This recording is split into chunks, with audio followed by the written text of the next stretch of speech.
Agir dans le monde, c'est aussi la volonté de Richard Davidson, star des neurosciences, distingué en 2006 par le magazine Time comme l'une des 100 personnalités les plus influentes au monde.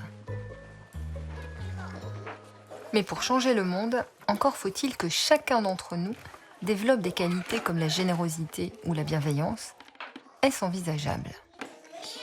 Comment est-ce que les gens s'imaginent que ces qualités humaines qui sont plastiques, ça, qui peuvent changer, qu'elles viennent comme ça, pouf? Ou alors ils disent « Ah non, je suis comme ça. C'est à prendre ou à laisser, c'est mon tempérament. Point final. C'est gravé dans la pierre, on n'y touche plus. » Ben non, c'est faux.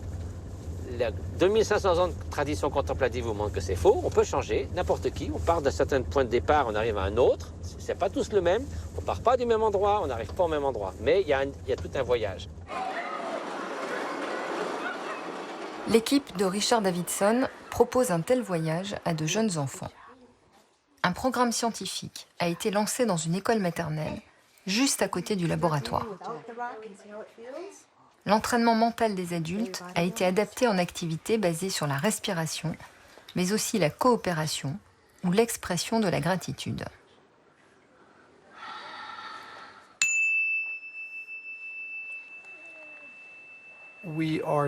Nous choisissons des enfants à des âges spécifiques, à des âges où nous savons, grâce aux neurosciences, que leurs cerveaux sont particulièrement plastiques. Si nous pouvons leur enseigner de simples pratiques de gentillesse à cet âge, nous pensons que ça fera une différence durable dans le temps. Do you guys remember when we were talking about what we felt like when we were angry and where you felt it in your body? Do you remember that? Well, gratitude's the same thing. But the nice thing with gratitude is you're not only giving a present to mom, but you're giving a present to you too. Ce programme a été évalué. Les chercheurs ont noté une diminution des conflits et une hausse des comportements généreux. Inside me, I feel better.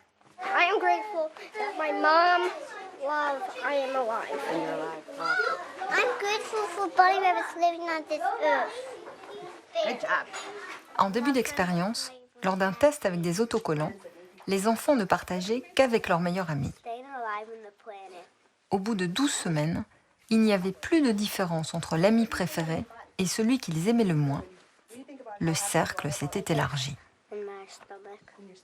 Children who I never dreamt would want to share. Je n'aurais jamais imaginé que certains enfants, si centrés sur eux-mêmes en début d'année, deviendraient aussi généreux avec tout le monde à la fin de l'année. Ce qui se passe, c'est que les enfants regardent au-delà d'eux-mêmes. Ce n'est plus simplement moi.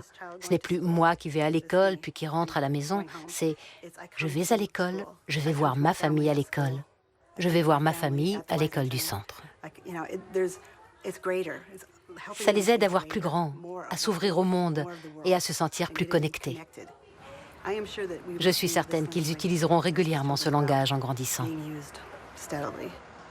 Une étude de l'université Johns Hopkins, menée sur 12 semaines, souligne les bienfaits du programme. Amélioration de l'attention, contrôle des émotions négatives, un meilleur travail scolaire et une réduction des conflits. But every time we breathe, we're going to be thinking about all those people that we love, whether it's our family or friends, no matter how far away they live, no matter if they're living or not, love knows no boundaries. Yeah, it's good. C'est bien.